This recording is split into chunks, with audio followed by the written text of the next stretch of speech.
اب اگلا کوشچن ذہن میں یہ پیدا ہوتا ہے کہ یہ برکت کیسے پیدا ہو سکتی ہے؟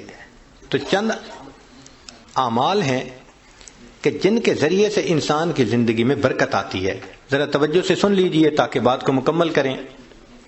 ان میں سب سے پہلے ہے تقوی بھری زندگی گزارنا، گناہوں سے بچنا، نیکوکاری کی زندگی گزارنا، معصیت سے خالی زندگی گزارنا، اس کو تقوی کہتے ہیں.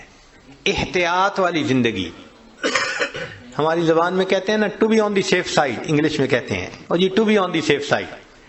تو شریعت کے دائرے میں to be on the safe side رہ کر زندگی گزارنا، اس کو تقوی کہتے ہیں. اللہ تعالیٰ فرماتے ہیں وَلَوْ أَنَّ أَهْلَ الْقُرَىٰ آمَنُوا وَاتَّقَوْا لَفَتَحْنَا عَلَيْهِمْ بَرَكَاتٍ مِّنَ السَّمَاءِ وَالْأَرْضِ. اگر یہ بستی دیسوں والے ایمان لاتے، تقوی اختیار کرتے، ہم آسمان سے برکتوں کے دروازوں کو کھول دیتے. تو اس سے برکت آتی ہے. تو سب سے پہلا کام گناہوں سے بچنا، نیکی کی زندگی اختیار کرنا، اس سے انسان کی زندگی میں برکتیں آ جاتی ہیں.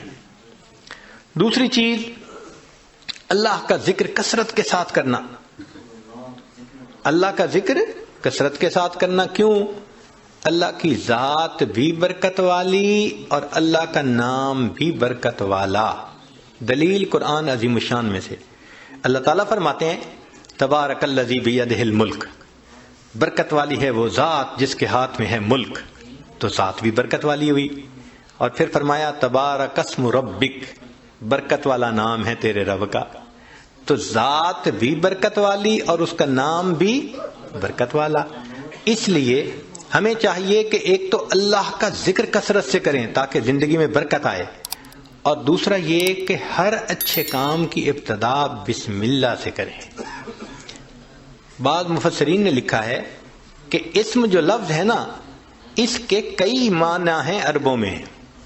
ایک اس کا معنی ہے نام، تو بسم اللہ کا معنی بنے گا اللہ کے نام کے ساتھ. اب یہ ترجمہ اکثر ہم پڑھتے بھی ہیں اور جانتے بھی ہیں. لیکن اسم کا ایک اور بھی معنی ہے عربوں میں، وہ ہے برکت.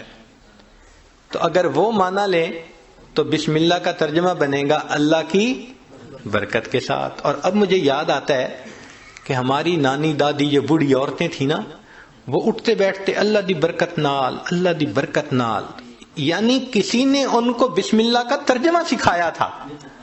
تو اٹھتے بیٹھتے اللہ کی برکت کے نال، ساتھ یہ کہتے اللہ کی برکت. تو بسم اللہ کو کثرت سے پڑھنا. گاڑی کا دروازہ کھولیں تو بسم اللہ پڑھ کے، چابی لگائیں تو بسم اللہ پڑھ کے، سٹارٹ کریں بسم اللہ پڑھ کے.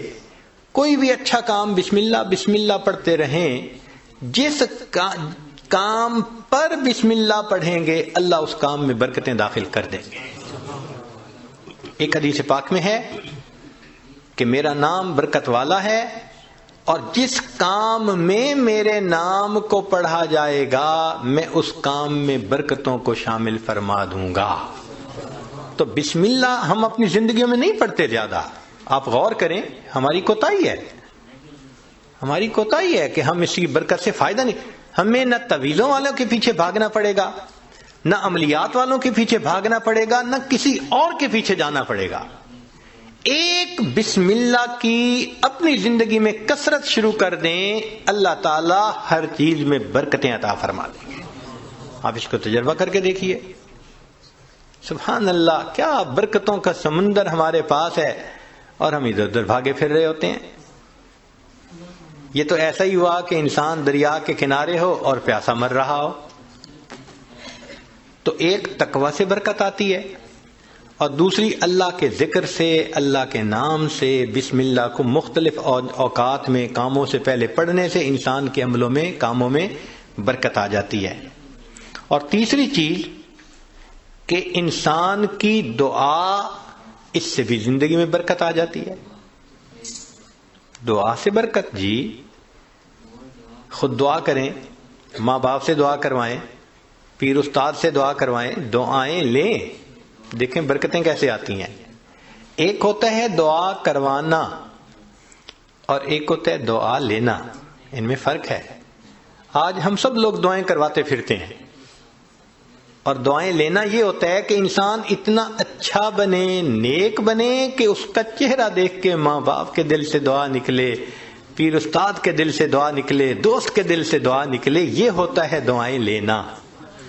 بیوی بچوں کے دل سے دعا نکلے. کیا ہم ایسے ہیں کہ ہمیں دیکھ کے کسی کے دل سے دعا نکلے؟ ہوک تو نکلتی ہوگی جو ہم ستاتے ہیں بیوی کو یا ستاتے ہیں بچوں کو یا اپنے ساتھیوں کو، تو ہمیں دیکھ کے لوگوں کے دل سے ہوک تو نکلتی ہوگی کہ اس نے ہمارے ساتھ کتنا برا کیا. کاش کہ ہم دعائیں لینے والے بنتے ہیں. دعا سے برکت. ذرا سنیے، ابو ہریرہ رضی اللہ عنہ نبی علیہ السلام کی خدمت میں حاضر ہوئے. اے اللہ کے حبیب صلی اللہ علیہ وسلم، میں باتیں آپ کی سنتا ہوں بھول جاتا ہوں. تو نبی علیہ السلام نے دعا دی. ایسی دعا ملی کہ فرماتے ہیں اس کے بعد میں بات سنتا تھا، مجھے بات بھولتی ہی نہیں تھی. انس رضی اللہ عنہ نے نبی علیہ السلام کی خدمت کی 10 سال. نبی علیہ السلام نے ایک مرتبہ دعا دے دی، اے اللہ اس کے رزق میں، عمر میں، اولاد میں برکت عطا فرما دے. فرماتے ہیں اللہ نے میرے رزق میں اتنی برکت دی کہ لوگوں کے پھلوں کا باغ تھا تو سال میں 1 مرتبہ پھل دیتا تھا، اور میرا پھلوں کا باغ سال میں 2 مرتبہ پھل دیتا تھا. اور فرماتے ہیں کہ اتنی میری آمدنی تھی کہ میں لکڑی کاٹنے والے کلہاڑے سے سونے کی ڈلیوں کو توڑا کرتا تھا. ذرا غور کیجئے، لکڑی کاٹنے والے کلہاڑے سے سونے کی ڈلی کو توڑا. تو وہ ڈلی کتنی ہوتی ہوگی؟ تولوں میں تو نہیں نہ ہوگی، تو کلوز میں ہی لگتا ہوگی کہ جو لکڑی کاٹنے والے کلہاڑے سے توڑتے تھے. اتنا سونا اللہ نے دیا، مال اتنا دیا، برکت اللہ نے. فرماتے ہیں کہ اولاد میں اللہ نے اتنی برکت دی کہ 100 سے زیادہ پوتے پوتیاں نواسے نواسیاں میں نے اپنی آنکھوں سے دیکھے. 100 سے زیادہ. اللہ اکبر کبیر. اللہ نے برکت دے دی. ایسی برکت تھی ان کے رزق میں کہ ایک صحابی ان کے گھر آئے. میں یہ بات سنا کے ذرا آگے بات پڑھاتا ہوں. ایک صحابی ان کے گھر آئے، کھانا کھایا تو انس رضی اللہ عنہ نے اپنی باندی سے کہا کہ بھئی تولیہ لاؤ. ہاتھ ان کے دھلائے ہیں تو وہ پوچھ لیں. وہ تولیہ لائی تو تولیہ میلا تھا. تو انس رضی اللہ عنہ نے ڈانٹا، دیکھ نہیں رہی تم اتنا میلا تولیہ لے کے آئی؟ وہ کہنے لگی بس تھوڑی دیر، جیسے ہم کہتے ہیں نا ویٹ اے منٹ. اس نے بھی کہا جی ویٹ اے منٹ، میں آتی ہوں. اور وہ سیدھا گئی اور آگ جل رہی تھی، اس نے جا کے تولیہ اندر ڈال دیا. اب مہمان حیران ہے کہ تولیہ آگ میں ڈال دیا. تھوڑی دیر کے بعد اس نے تولیہ نکال دیا، صاف شفاف تولیہ، اور وہ لے کے آئی اور کہ پلیز پلیز ہاتھ آپ اپنے جو ہے نا اس سے صاف کر لیں. وہ کہتے ہیں گرم گرم تولیے، صاف ستھرا. میں نے اس سے ہاتھ تو خشک کر لیے. میں نے انس رضی اللہ عنہ کی طرف دیکھا تو پوچھا یہ کیا معاملہ ہے؟ تو انس رضی اللہ عنہ مسکرائے، کہنے لگے اصل میں میرے پاس ایک مرتبہ اللہ کے حبیب صلی اللہ علیہ وسلم تشریف لائے تھے. میں نے آپ کو کھانا کھلایا تھا اور ان کو ہاتھ خشک کرنے کے لیے تولیہ دیا تھا. جب سے اس تولیے کو میرے آقا صلی اللہ علیہ وسلم نے چھوا ہے، آگ اس کو اب جلانے سے باز آ گئی ہے. یہ میلا ہو جاتا ہے، ہم تنور میں ڈالتے ہیں، آگ میل کچیل کھا لیتی ہے، صاف تولیہ ہم باہر نکال لیتے ہیں. تو بھائی انہوں نے خدمت کی، اللہ کے حبیب صلی اللہ علیہ وسلم نے دعا دی. آپ بھی ماں باپ کی خدمت کر کے دعائیں لیں، بیوی بچوں کے ساتھ اچھا سلوک کریں، دعائیں لیں، دوست احباب سے دعائیں لیں. تو دعائیں لیں، پھر دیکھیں برکتیں کیسی آتی ہیں. تو دعا سے بھی انسان کی زندگی میں برکت آتی ہے. چنانچہ حضرت اختر ثانوی رحمۃ اللہ علیہ نے لکھا ہے کہ ایک ماں باپ تھے، ان کے 3 بیٹے تھے. تو جب جائیداد تقسیم ہونے کا وقت آیا تو ایک بھائی جو سب سے چھوٹا تھا نا، وہ کہنے لگا کہ بھائی تم دونوں ساری زمین پیسہ لے لو، والدین کی خدمت مجھے دے دو.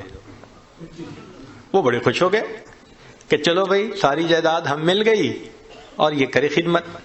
اس نے خدمت کی. اب اس کے والد اس کو ایک نصیحت کیا کرتے تھے کہ بیٹا بس جس چیز میں برکت نہ ہو وہ نہ لینا، ہمیشہ وہ چیز لینا جو برکت والی ہو. بہت کہتے رہتے تھے. تو اس بچے کا مائنڈ سیٹ ہو گیا تھا کہ میں نے ہمیشہ برکت والی کوئی چیز لینی. ماں باپ فوت ہو گئے. اس نے ایک دن خواب میں دیکھا, کہنے والے نے کہا بھائی تم جو ہے نا وہ فلاں جگہ جاؤ تو پتھر کے نیچے 50 دینار پڑے ہوئے ہیں, لے لو. تو چونکہ مائنڈ سیٹ تھا برکت والا, تو اس نے پوچھا ان 50 میں برکت ہوگی؟ انہوں نے کہا نہیں برکت نہیں ہے. انہوں نے کہا مجھے نہیں چاہیے. صبح اٹھا, بیوی کو خواب سنایا, تو بیوی ماشاءاللہ پھر بیوی ہوتی ہے, کہنے لگی لے لو جا کے. اس نے کہا بھائی برکت نہیں, میں نہیں لوں گا. اس نے کہا نہ لینا, ذرا جا کے دیکھ تو لو نا پڑے بھی ہیں یا نہیں. اس نے کہا دیکھنے بھی نہیں ہے. خیر بات چلی گئی. اب کچھ دنوں بعد پھر اس نے خواب دیکھا. کہنے والے نے کہا بھائی فلاں جگہ 10 دینار رہ گئے, وہ لے لو جا کے. اس نے کہا برکت ہوگی؟ اس نے کہا برکت نہیں ہوگی. اس نے کہا مجھے نہیں چاہیے. صبح اٹھ کے بیوی کو خواب سنایا. اس نے کہا دیکھا آپ نے 40 کا نقصان کر دیا نا, پہلے لے لیتے تو 50 ملتے. میں تو اب بھی کہتی ہوں میرا مشورہ تو یہی ہے کہ جاؤ 10 ہی لے لو. اس نے کہا بھائی برکت والے نہیں, مجھے نہیں چاہیے. 10 بھی گئے. پھر کافی دنوں کے بعد خواب آیا, کسی نے کہا بھائی 1 دینار رہ گیا ہے, جاؤ اور فلاں جگہ سے لے لو. اس نے کہا برکت والا ہوگا؟ اس نے کہا ہاں برکت والا ہوگا. وہ صبح اٹھا, بیوی کو سنایا اور جا کے برکت والا دینار لے لیا. جب گھر لا رہا تھا تو اس کے دل میں خیال آیا بھائی بڑا عرصہ گزرا, کبھی کوئی اچھی ڈش نہیں بنی اور مزے کا کھانا نہیں کھایا, آج اللہ نے یہ 1 دینار دے دیا ہے تو چلو کچھ لے جاؤں. تو وہ گیا, مچھلی بک رہی تھی بڑی ساری, اس نے لے لی. مچھلی لے کے گھر آیا, بیوی کو کہا کہ دیکھو بھئی وہ دینار مل گیا تھا, میں نے اس میں سے کچھ خرچ کر کے یہ مچھلی لے لی کہ تم آج پکاؤ, کھانا تو اچھا کھائیں نا آج. اس نے کہا بہت اچھا. اب وہ جب مچھلی کو تیار کرنے لگی تو جب کاٹا تو اس کے پیٹ میں ایک ہیرا تھا, ڈائمنڈ تھا. اب اس نے اس کو نکالا تو چمکتا ہوا ڈائمنڈ. اس نے کہا میں تو جیولر کے پاس لے کے جاؤں گا. جیولر کے پاس لے کے گیا تو وہ دیکھ کے کہنے لگا تمہیں یہ ملا کہاں سے؟ اس نے کہا بھائی مجھے تو مچھلی کے پیٹ سے ملا. اس نے اس کو تولا, وہ اتنے کیرٹ کا ڈائمنڈ تھا کہ جب اس نے اس کی پیمنٹ کی تو اس بندے کے ساری زندگی کے خرچے سے وہ قیمت زیادہ تھی. ایک ہی مرتبہ اللہ نے پوری زندگی کا خرچہ دے دیا. اس کو کہتے ہیں برکت.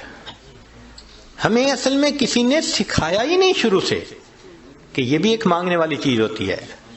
ہم اللہ سے یہ تو کہتے ہیں کہ ابھی 1000 پاؤنڈ ہے تو اللہ مجھے 2000 پاؤنڈ دے دے, 3000 دے دے. یہ تو کبھی نہ مانگا. اللہ جو آپ نے دیا ہے اس میں برکت دے دیجئے, اسی میں برکت مل جائے. یقین سے عرض کرتا ہوں ہماری پریشانیاں آج ختم ہو جائیں. ہمیں کم نہیں دیا اللہ نے, لیکن ان میں چونکہ برکت نہیں, مسئلے حل نہیں ہوتے. تو اللہ سے برکت مانگیے. تو وہ برکت ملتی ہے تقوی سے, وہ برکت ملتی ہے بسم اللہ کے پڑھنے سے, اللہ کا ذکر کرنے سے, دعا سے, ماں باپ کی دعائیں لینے سے, اور وہ برکت ملتی ہے قرآن مجید کی تلاوت کرنے سے. دلیل حدیث پاک سے نبی علیہ السلام نے فرمایا تبرک بالقرآن فإنہ کلام اللہ. تم قرآن سے برکت حاصل کرو, یہ اللہ کا کلام ہے. اب آپ بتائیے کہ ہمارے گھروں میں کتنے لوگ ہیں جو باقاعدگی سے روزانہ گھر میں تلاوت کرتے ہیں. ہفتوں گزر جاتے ہیں, مہینوں گزر جاتے ہیں. عام بندوں تو کیا بات کرنی, نمازی بندے تلاوت نہیں ہوتی. تو جب گھر میں نماز کی قرآن کی تلاوت ہی نہیں ہوتی تو برکت کہاں سے آئے گی بھائی؟ تو اس کی روزانہ گھر میں تلاوت, بھلے سورہ یاسین پڑھ لیں, سورہ الرحمن پڑھ لیں, آخری 10 سورتیں پڑھ لیں, مگر بس آج ایک کمٹمنٹ کر لیں دل میں, ہمارے گھر میں ڈیلی قرآن مجید کی تلاوت لازمی ہے. جس طرح گھر میں کھانا روز پکتا ہے نا, اسی طرح یہ روحانی کھانا بھی روز پکنا چاہیے, روز قرآن کی تلاوت ہونی چاہیے. تو قرآن مجید کی تلاوت سے برکت ہے. بیوی بھی پڑھے, بچے بھی پڑھیں, میاں بھی پڑھے, دیکھو برکتیں کیسے آتی ہیں. اور آخری چیز کہ فرمایا کہ حج اور عمرہ کرنے سے زندگی میں برکت آتی ہے. اللہ تعالیٰ اپنے گھر کے بارے میں فرماتے ہیں مبارکن ہدی للعالمین. تو مبارکن کا کیا مطلب ہوتا ہے؟ برکت والا گھر ہے. اسی لیے نبی علیہ السلام کی خدمت میں اگر کوئی رزق کی تنگی کا کہتا تھا نا تو نبی علیہ السلام فرماتے تھے جاؤ حج یا عمرہ کر کے آؤ. اور ایک حدیث پاک میں ہے بار بار حج یا عمرہ کرنا انسان کے رزق کی تنگی کو ختم کروا دیتا ہے. تو ظاہرہ تو لگتا ہے کہ اس کے اوپر 1000 پاؤنڈ لگیں گے، مگر اخلاص کے ساتھ اگر کرے تو یہ نہیں پتہ چلتا کہ بھئی 10 کے بدلے اللہ تعالیٰ 10,000 واپس دے دیں گے. تو ان اعمال سے برکت بڑھتی ہے. ہم ان اعمال کو اپنائیں تاکہ اللہ رب العزت ہمیں برکتیں عطا فرمائیں.